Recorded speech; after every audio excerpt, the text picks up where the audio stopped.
Semoga hati kita semakin dibuat serupa dengan hatinya yang Maha Kudus, dengan hati Bunda Maria yang tak bernoda, dan mau bangun gereja apapun ya, orang akan tertarik seperti magnet karena pembangunnya, murid-murid Yesus, membangunnya dengan hati yang seperti hati kudus Tuhan Yesus. Aku akan memenuhi rumah ini dengan kemegahan. Di tempat ini aku akan memberikan damai sejahtera. Dalam nama Bapa dan Putra dan Roh Kudus. Amin.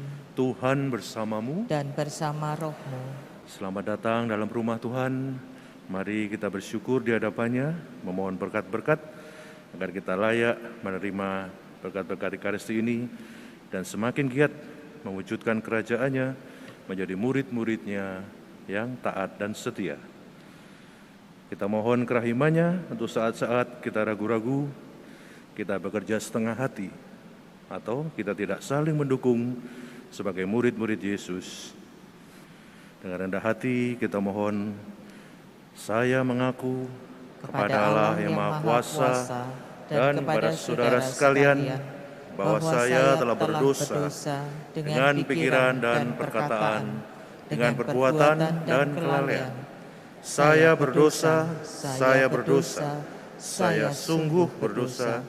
Oleh sebab itu saya mohon kepada Santa Perawan Maria, kepada para malaikat dan orang kudus, dan kepada saudara sekalian, supaya mendoakan saya pada Allah Tuhan kita. Semoga Allah yang Maha Kuasa mengasihani kita, mengampuni dosa kita, dan menghantar kita ke hidup yang kekal. Amin. Marilah berdoa. Allah Bapa Maha Kuasa, berkenanlah menerobos segala rintangan melalui Yesus Putramu terkasih yang menjadi pembuka hidup baru penuh kedamaian.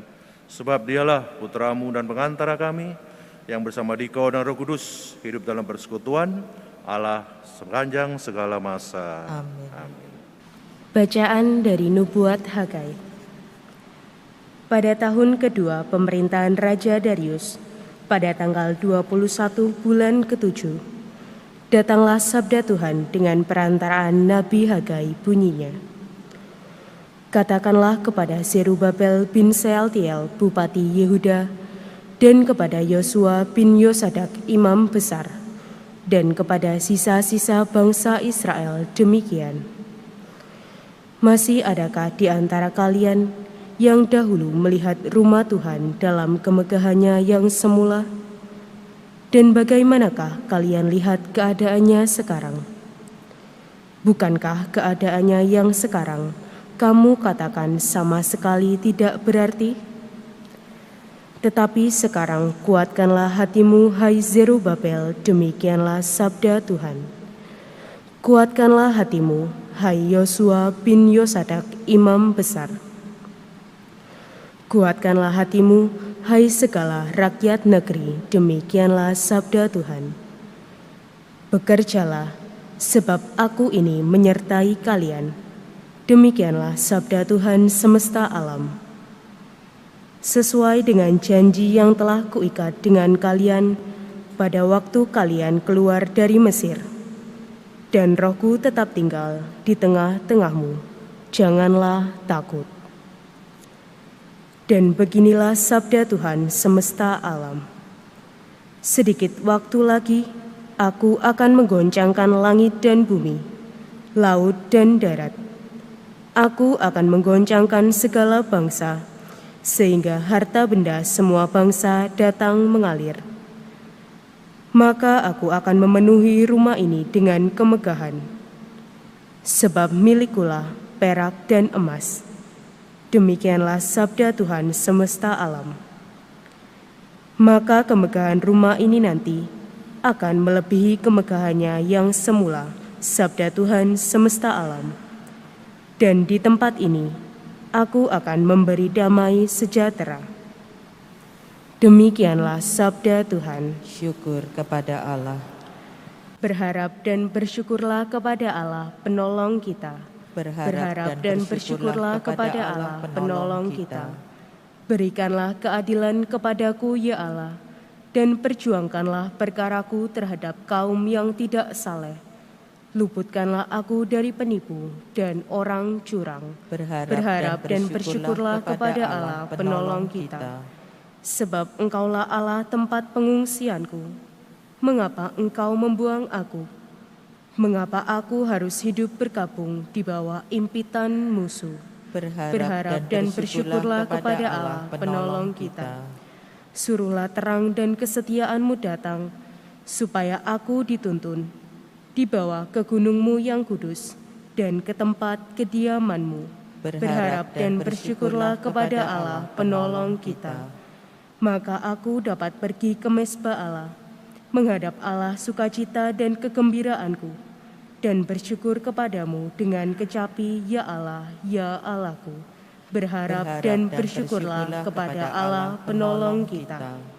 Haleluya, haleluya, haleluya, haleluya, haleluya, haleluya.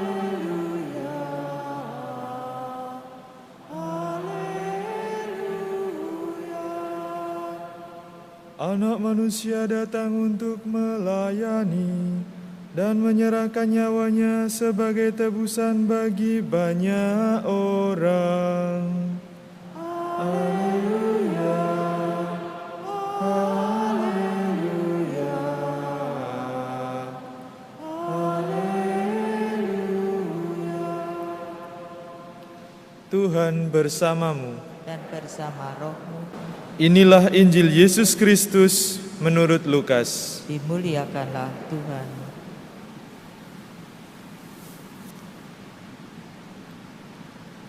Pada suatu ketika, Yesus sedang berdoa seorang diri. Maka datanglah murid-muridnya kepadanya.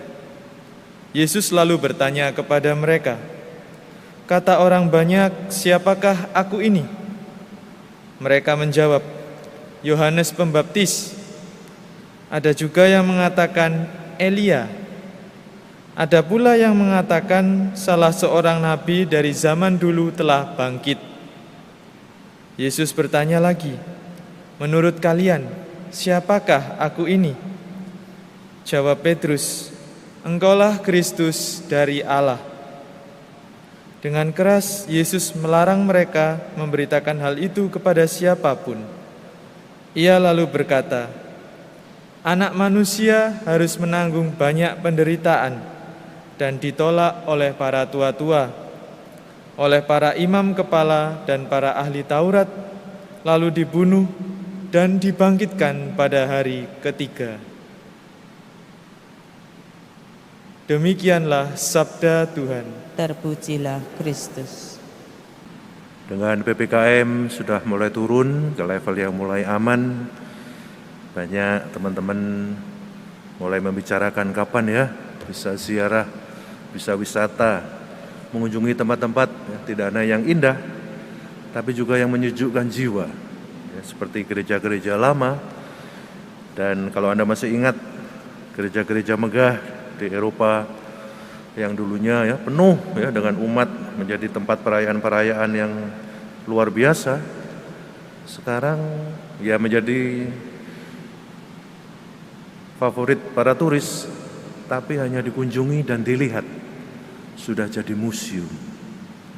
Saudara-saudari, umat Israel membangun bait Allah yang tidak semegah yang mereka bangga-banggakan ya di zaman Daud atau Solomon, dan Nabi Hagai diutus oleh Tuhan untuk mengingatkan mereka. Ya kalau hati umatnya belum siap, kalau kerjanya masih setengah-setengah, kalau mereka masih menoleh ke belakang dan masih hidup dengan cara yang lama, mau bangun gereja ya sampai pucuknya menembus awan pun ya tidak akan ada orangnya. Atau ada orang, tapi gereja jadi tempat bertengkar, jadi tempat ya untuk berkelompok-kelompok, menempuk dada sendiri ya, dan tidak melihat Yesus seperti Petrus mengakuinya pada Injil. bukan hanya Elia, bukan hanya nabi-nabi lain, tapi anak Allah, Mesias yang hidup.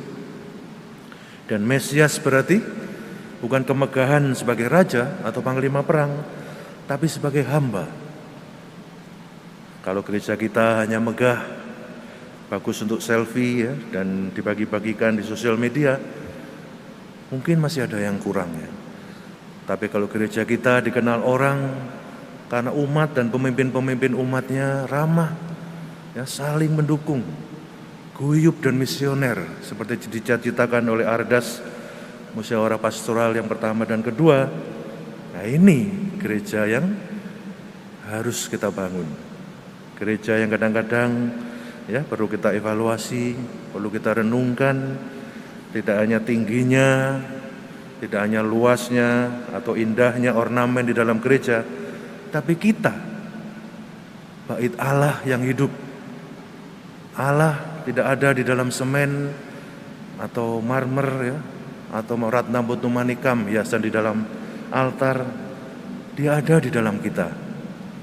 Semoga dalam menghadap Tuhan dan memohon berkat-berkat Ekaristi, kita diingatkan sebagai murid-murid Yesus mencita-citakan apa yang Yesus putuskan kepada kita, membangun orang-orangnya, membangun hati. Semoga hati kita semakin dibuat serupa dengan hatinya yang Maha Kudus, dengan hati Bunda Maria yang tak bernoda. Dan mau bangun gereja apapun ya, orang akan tertarik seperti magnet, karena pembangunnya murid-murid Yesus membangunnya dengan hati yang seperti hati kudus Tuhan Yesus. Yesus bertanya kepada para murid, "Menurut kamu, siapakah aku ini?" Jawab Petrus, "Engkaulah Mesias dari Allah." Marilah berdoa. Allah Bapa kami di surga, Engkau telah sudi menunjukkan jalan kepada kami yang menuju kedamaian dan kebebasan, yaitu Yesus Tuhan kami. Kami mohon semoga dengan sengsara dan penderitaan, kami dapat mencapai kedamaian sejati yang menjadi panggilan semua orang demi Kristus Tuhan kami. Tuhan bersamamu Dan bersama rohmu, Semoga saudara sekalian beserta anggota keluarga dan komunitas di sini dan dimanapun berada senantiasa diberkati oleh Allah yang Maha Kuasa, Bapa dan Putra dan Roh Kudus. amin. Amin. Saudara-saudari, pergilah, misa sudah selesai. Syukur kepada Allah.